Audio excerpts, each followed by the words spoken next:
What is it about people who are into using drugs and alcohol that there's this wafting distortion that flies out from them and into the minds of people who love them? I'm not talking about casual use of drugs or alcohol. That's really common and normal. I'm talking about drug addiction and alcoholism. And if you've ever loved an addict or alcoholic, and I have, it is like brain poison. There's this like vibrating disconnection between what you believe you're okay with and what you'll accept, and what you're seeing and what you are de facto accepting. They're taking risks, big risks. They're being belligerent. They're embarrassing you. They're probably lying to you about it, because that's what addicts do in the presence of people who disapprove of them. And I don't like it when people lie. I hate it when people lie, in fact, and I hate it when people are really loaded around me. It's very uncomfortable. I've always hated it, but I used to stick around for it. So everybody has different standards around this. You might have different standards than me. Whatever your standard is, when a partner dips below that standard around acceptable amounts of drugs and alcohol, you may have found yourself reflexively going into control mode.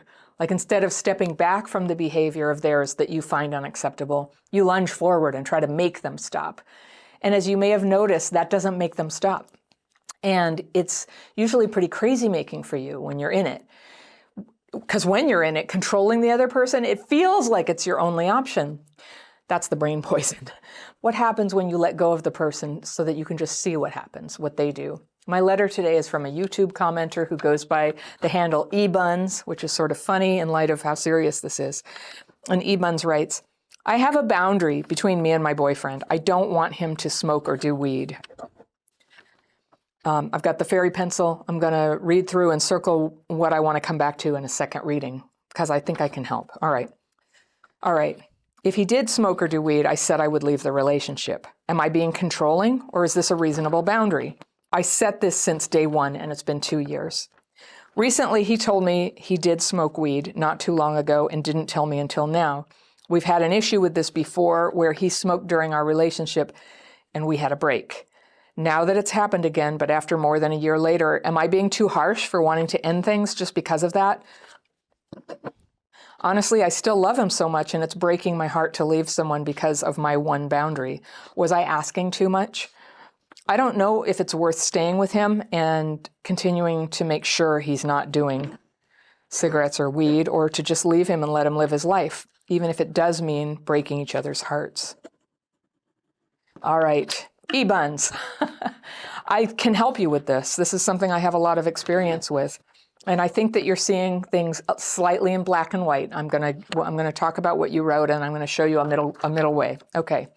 So you write, I have a boundary. I don't want him to smoke or do weed. If he did, I said I would leave the relationship. So when you say I don't want him to smoke or do weed, that's a preference, and a preference is a perfectly fine thing to have. It's not exactly a boundary because you don't leave him when it happens. And I'm not saying you've done this wrong. I'm just saying you may have had the intention of leaving when he did this, but after 2 years together, you have the context of a relationship where this has now happened twice. And the weight of the thing he does that is against how you want things, and the rest of the relationship is changing perhaps your boundary. And so for now, can we just call it a preference? You have a very strong preference that's important to you, that you don't want him smoking, I guess, cigarettes or smoking weed or doing weed. And you haven't left, and you might feel kind of like confused or conflicted about that. But first of all, it's okay not to have left. You get to like rethink this right now about what do you want to do right now. So just pressure off. Let's just think this through. Okay. So are you being controlling, or is this a reasonable boundary? It could be controlling, and I have reason to believe that there's some controlling energy going on, and I'll get to that. But it is a reasonable boundary. You said you've had it since day one, and it's been 2 years. It's reasonable. Many people really, it's totally important to them, and that's fair, that they do not want to be with somebody who smokes or does weed. That's totally fair. I know plenty of people who also have that about alcohol because, for example, they are recovering alcoholics. If they're with somebody who drinks, that might not feel safe for them. Other people who are alcoholics, they're like, fine, I'm okay with other people drinking. I feel secure in my, people do this all different ways, is my point. There's no one right way to do this. Okay? But you get to decide, are you actually okay with it? Are you actually okay with it? And I'm just going to hold for you the possibility that your standards have changed in 2 years. Okay? It is okay if your standards changed. It's okay if they have not changed. Some people really cannot have this. Some people realize, in the context of things, maybe this is okay with me, or I can continue to see how it goes. But there would be a lot to talk about the way there was dishonesty about it. Okay? So recently he told you he did smoke weed not too long ago, and he didn't tell you until now. And you've had an issue with it before where he smoked during the relationship and you had a break over it. But you went back to him after that, and I assume there were promises he won't do it, and now he broke the promise. I'm assuming that's what it is. Now that it's happened a year later, am I being too harsh for wanting to end things? I think the question is more, do you want to end things? If you want to end things, it's fair because it's just really important to you. If you want to end things, that's okay. You're not being too harsh. But I think more the question is that actually what you want? Or have your feelings evolved to a point where you possibly have room for him to be who he is with his occasional use? And I realize, if you were to say yes to that, I realize there's an implied threat. It would go out of control. It could affect you in other ways. There may be repercussions down the line that you're not willing to have, that you really do mean business. If you really mean business and you will not put up with somebody who does this, I would say yes, then you do, that it would not be fair to keep having a relationship with him. He's a consenting adult. He can make any promises he wants, but right now his promises seem a little shaky. And I would venture to say he wants the relationship so much that he makes promises he can't really keep. That's where it is.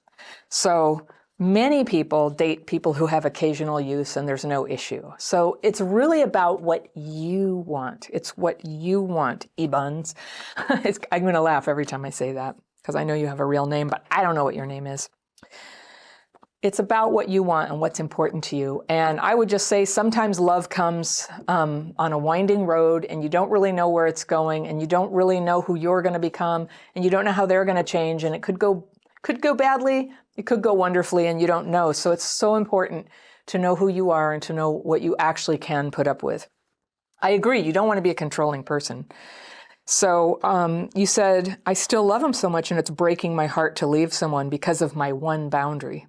Was I asking too much? And again, no, it's not too much if it's what you really want. And there are people who would totally be on board with that. It's like, no way, they wouldn't do weed either, or smoke. They wouldn't do that either. So there's people like that you can end this relationship and create an opening in your life to meet somebody who matches your standards about that. That's what you're looking at. But you love this person. It sounds like it's real, so honestly, I'm behind you to have deeper communication about this. And on something like this, I think couples counseling is totally in order. If the relationship is worth something and you guys need to get to a deeper truth about, is this really what your boundary is? Is this really how he needs to be? Who is he really? If there were no rules on him on how to be in this relationship and he could just be himself, which I think everybody ultimately must be themselves and will be themselves, right? No matter what they say, so that they can keep a relationship. We all do that, not just him, all of us. But what is really his heart's desire? What's your heart's desire? And I think with greater honesty together, you could get to that and it would become clearer what to do. But I just want to give you some validation, but also some space to think about this. I don't know if it's worth staying with him and continue to make sure he's not doing cigarettes or weed. Okay. That's where I say, oh, that's where you're being controlling. It's not your job to make sure that he's not doing cigarettes or weed. And I speak from deep experience. I've talked to people about it here. I've been with, I had a relationship with an addict twice before, and it ended very badly in both cases. And in both cases, what happened was, in one case, they were clean and sober, and then they relapsed. In another case, I didn't know. It was an early relationship, and I didn't know, but they were using. And when I found out, I couldn't really handle in the relapse in the first case and the honesty of the total addiction going on in the second case. And we're talking about heroin in both cases, so it was really clear to me. There was no way that this made sense in my life. But because I was already totally attached to each of them when I was confronted with the truth, oh my gosh, I didn't have the power to leave. And so I spent a period of time in both of those relationships trying to make sure they didn't do heroin, all right? And just take it from me, there was nothing I could do. There was no threat I could make. There was no virtue I could accomplish. I went to meetings every day. I was doing everything. I was encouraging them. I was loving. I would shut the door. I would refuse to see them. I tried everything frantically. And in the end, there was nothing I could do. And both of those people died. And in both cases, the moment I found out that they had died, it became so clear to me how all my efforts to try to make them be a certain way was vanity. It was just me trying to have the love I always wanted, but being in a completely impossible situation that was clearly impossible from the get-go. So you're talking about occasional use of cigarettes and weed. It's probably not life and death, and I don't mean to diminish your feeling about it. Like, it's important to you, and I believe you that you have very good reasons for that. But I think people have to be themselves. They have to decide these things themselves. And two people being themselves and freely living how they want to live can decide if they can make that happen together. And sometimes people will make adjustments for that. But you just have evidence that the adjustments that he's making are ones that he can't really make, or so far hasn't been able to. I'd be totally fine with you changing your standard about that. I'd also be totally fine with you deciding that you can't do this anymore. You say, honestly, I still love him so much, it's breaking my heart. So if this is somebody you really love, and if he does feel the same way about you, there's more to this story.